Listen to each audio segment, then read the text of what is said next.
I need to build a Ghostbusters neon sign. Right now. And so it came that I am here today. But how can I do this? How can I build my own Ghostbusters neon sign? Like the ones I saw on eBay, for example. I am no glassblower either. Or am I? Now that would probably result in a disaster. So I want to test out something else. I got me this LED Neon Stuff from eBay. It consists of a silicone sleeving with a high density LED strip inside that illuminates the tube in an indirect way from the sides, what results in a pretty even neon-like effect. You can get this stuff off of eBay these days for quite cheap. It is very flexible and cuttable every 2.5 centimeters or 25 millimeters. That's 0.98 inches. Now this is not just a video of me trying to build this specific thing. This tutorial shows, or hopefully shows in general, how you can turn almost every design into a neon sign using the K40 laser and this stuff. What do we need for this contraption? Of course, some sort of Chinesium LED neon strip in the color of your choice. You get this stuff in every color nowadays. A K40 laser cutter or 3D printer, a soldering iron, an X-Acto knife, and all kind of pliers, tweezers, and other stuff that you certainly have when you have a workbench. I use a piece of black acrylics, but transparent or every other color will work as well. Now, for this specific design, on a scale from 1 to 10, I would give this project 9 cavemen, as when it comes to neon signs made with a K40 laser, we will run into multiple problems, I would say. First of all, the size of our neon sign, of course, is defined by the size of our laser bed, as long as we keep it into one single piece. The other thing is we need to make a design that, in Corel Laser in my case, that fits the length and the width of this neon stuff. As we know, the strips are cuttable every 25 millimeters. We can call it resolution in a certain way. So the shortest dot or line in my design will always be 25 millimeters long, or unless I would paint it black later on to black out certain spots, as they do in real neon signs as well. By the way, if you cut the strips shorter than in between those two dots, the entire section will be trashed, so I tried that out. My design needs to be set up in a way that these lines match up the predefined length of this LED stuff. Now let's start the challenge. Before I get on my computer, however, I need one more measurement. I need the width of this stuff. And it is very squishy, so this gives me a width of 5 millimeters, which means I will make me a template to try which width will be or will work best, because I want this stuff to be held in place by friction without using any glue. I cut 3 grooves, 4 millimeters, 4.5 millimeters and 5 millimeters. And it comes out that everything between 4.5 and 5 millimeters will work. 4 millimeters definitely is too narrow. For what I learned after this project is that 4.9 millimeters will work best. Now I use Corel Draw 12 that came with my K40. This is an old version that has many bugs and missing features. One important feature that is missing is the line length indicator. For example, how far does the laser head need to travel to cut this circle? You see that it only shows me the size of the surrounding alignment square, but not the actual line length. Now in order to get this information displayed, we need to install a macro. A macro is a recorded series of actions, like a little program that runs inside of Corel Draw. Therefore, I searched on Google for a curve length indicator for Corel Draw and found this site. I download the file and copy it into the Corel Draw folder. Under Draw and GMS, what stands for Global Macro Storage. I already copied the file prior to this video, so this is why it's already here. Over in Corel Draw, I go to Tools, Customization, Commands, and on the upper right, I select Macros. Now here you see all the macros that you already have in your GMS folder. I select the one I just copied and drag it over to my workspace. By the way, you see the ending of this file name is polycz. So the macro is in Polish, but you could rather go and find another one or ignore the surrounding text you will see in a second, as the only thing we need is the number anyways. So it generated this little icon that I will simply drag and drop into the menu bar. And so I installed this very important little tool. Now when I go ahead and draw a free-handed shape, let me just clean this up a little. You see up here again, it gives me the height and width of the shape, but not the line length. But watch this, when I click on this icon, it now gives me the exact length the laser head would have to travel to cut this line. Let's see if this is accurate with this square. You see it is 100 by 100 millimeters long, so the line length should be exactly 400 millimeters long. What it is. Starting with my project, I first draw a circle and bring it to size of the laser bed. What was a mistake, as you will see later. Keep it 10 millimeters smaller than the bed size. Now the line length of this circle is 694 millimeters. Our LED strip can be cut every 25 millimeters, so I need to bring the size of the circle down to a number that is dividable by 25. So when I divide 694 by 25, it gives me 27 and some squeeze. So I round it down to 27. 27 times 25 is 675. So I need to adjust the size of the circle to that. By the way, as 25 is not divisible by 2, the x and y size will mostly have an odd number. In my case, 215 millimeters is the magic number. Next, I give this shape a colored fill and find a picture of the Ghostbusters neon sign that I copy into Corel Draw.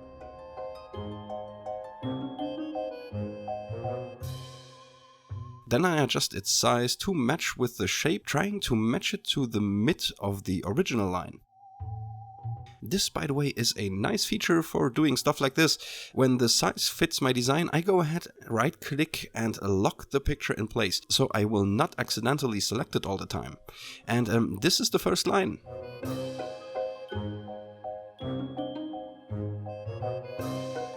Now I need to break this circle apart and remove the parts that I want to be spared out. This leaves me with a first problem. As I remove parts of it, I now need to shorten or stretch each segment again to a number that is divisible by 25. That's where I need to make compromises. I can later move parts of the hands a bit, while the ghost head will not be so easily to variate in size and shape. So I decide to extend the line downwards.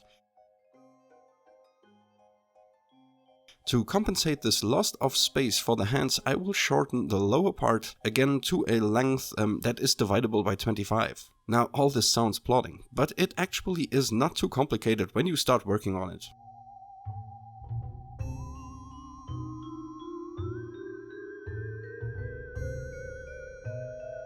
After the circles are done, I move over to the hands. Using the freehand tool, I replicate each line in the design.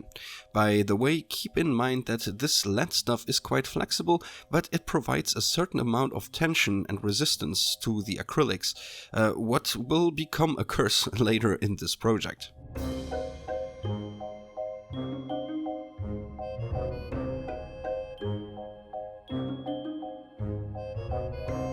Now my basic design is done and each line has a divisible length.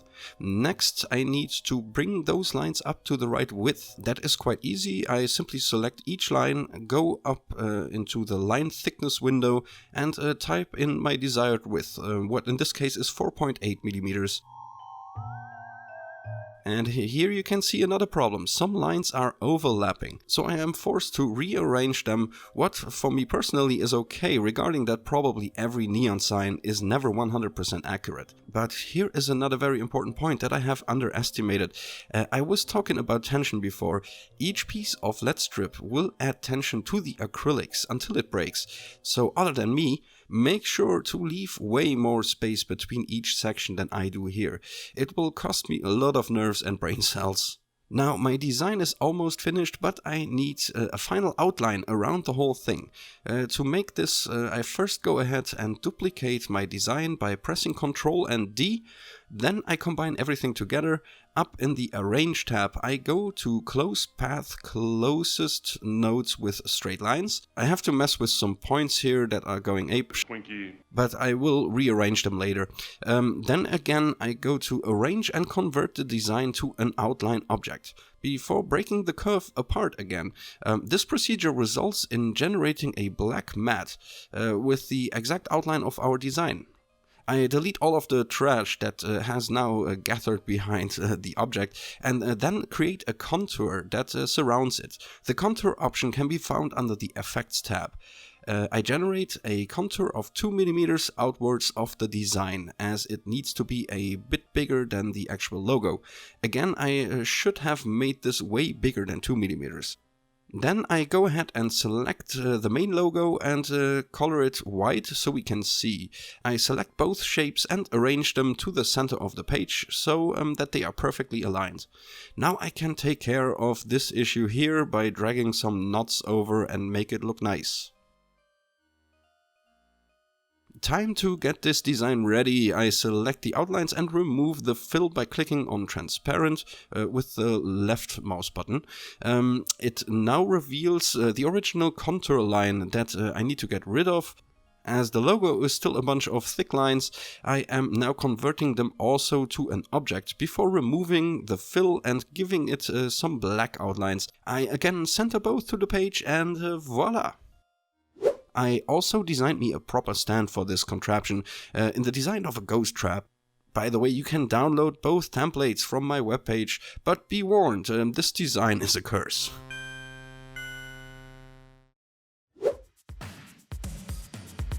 Speaking of that, yes, I made a big mistake. As I said in the beginning, my outgoing circle was too big, so that with the 2 mm contour it now surpasses the size of my laser bed.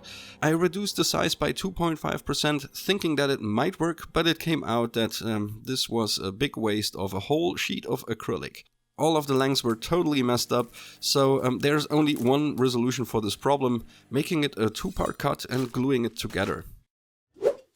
Yes, I know it does not look perfect, but in the end no neon sign looks great when turned off in daylight, right? But on the positive side, the LED strips match pretty darn nicely. I now need to mark and cut the sections. By the way, the dots on the LED strips have a little spare to both sides, so you can remove a little more when needed. But mind that with that you also cut away the solder joints, so only cut them on the side where you don't need to solder them.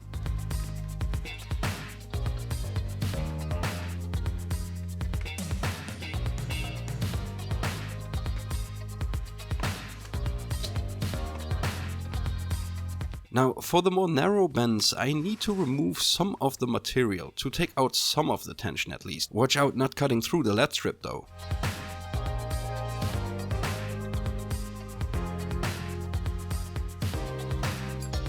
And here is another mistake I did.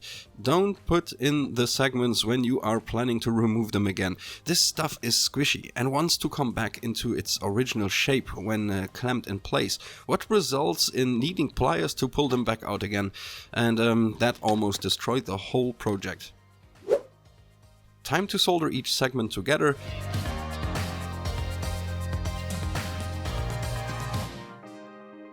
And yeah, here you see the tension of the LED strips broke off the entire face section of my build. I can tell you I was about abandoning the whole project at this point, but after a break I managed to get all the parts back in place.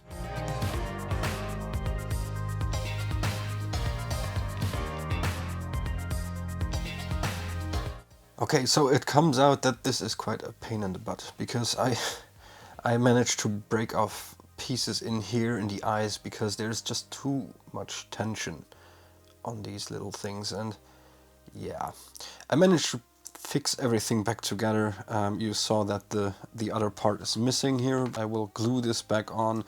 This part broke off as well. It is quite a pain to get this thing done.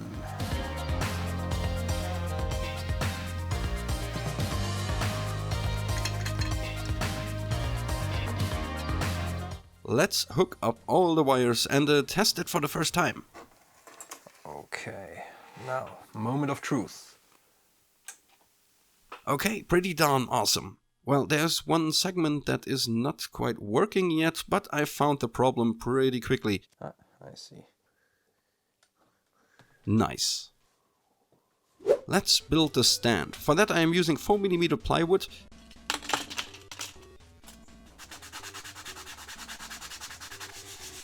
After sanding the parts, I paint the half of it black and the other half grey before starting with the detailing.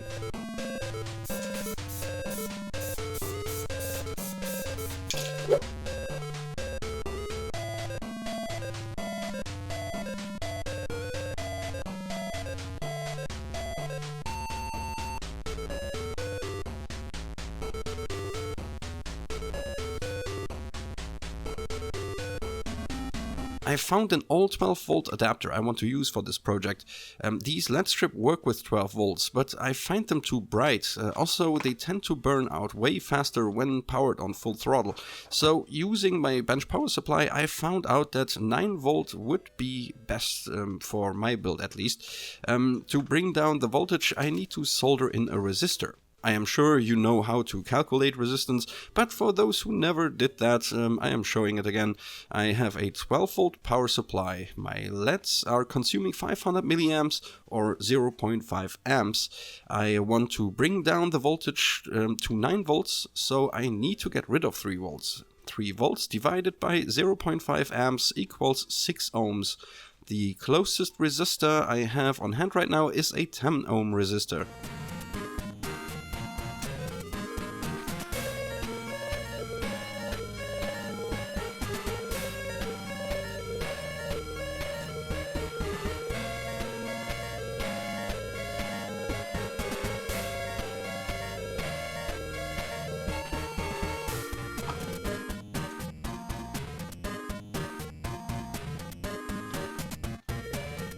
And there is my homemade Ghostbusters neon sign with custom stand. Oh wait, one last thing. I need to get rid of his single eyebrow. Therefore I am simply applying some black paint. Maybe I should skip this step and send it to Electroboom? Nah, just kidding.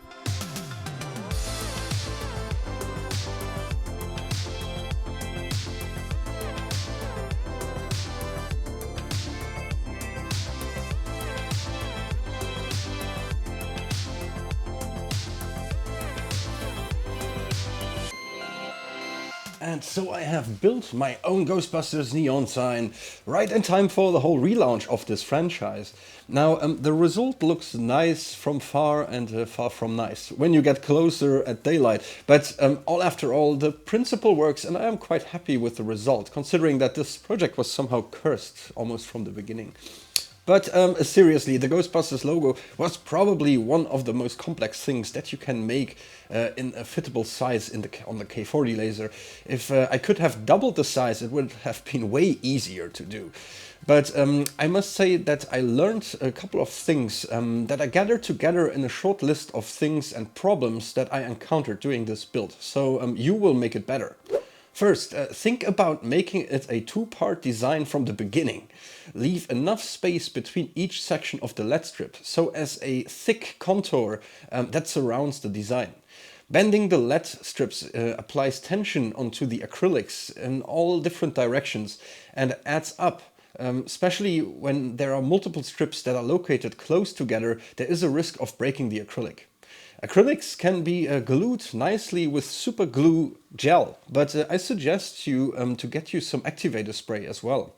Give each LED segment a directional marking before cutting it into pieces so you know which side to solder on later. The LED strip soldering pads give you 4 mm of margin, 2 mm to each side of the painted or printed cutting line. Only cut away the pads on the side you are not willing to solder to.